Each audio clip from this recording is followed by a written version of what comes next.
Ce test présente des avantages, notamment celui de la rapidité de diagnostic et d'une prise de stupéfiants. Le problème, c'est qu'il est peu efficace à dépister la prise de cannabis, pourtant la plus courante chez les automobilistes. Précision de Jessica Lederman, Peggy Ramani et Olivier Bertrand.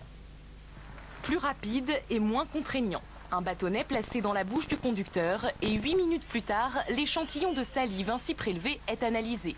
Si la surface du test reste blanche, le contrôle aux stupéfiants est positif. La quantité et la nature des produits détectés sont ensuite confirmées par une prise de sang.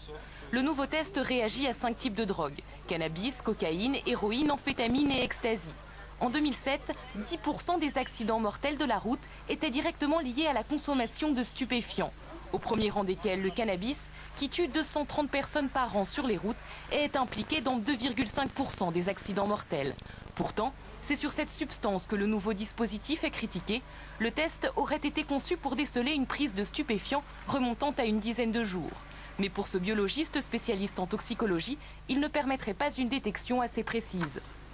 Actuellement, il n'y a aucun test suffisamment fiable pour permettre de dépister une conduite sous influence de cannabis, sauf si le conducteur a consommé dans l'heure qui a précédé.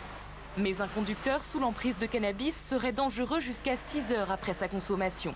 Un phénomène qui concerne avant tout les jeunes. L'an dernier, 70% des automobilistes contrôlés pour conduite sous emprise de stupéfiants avaient moins de 25 ans.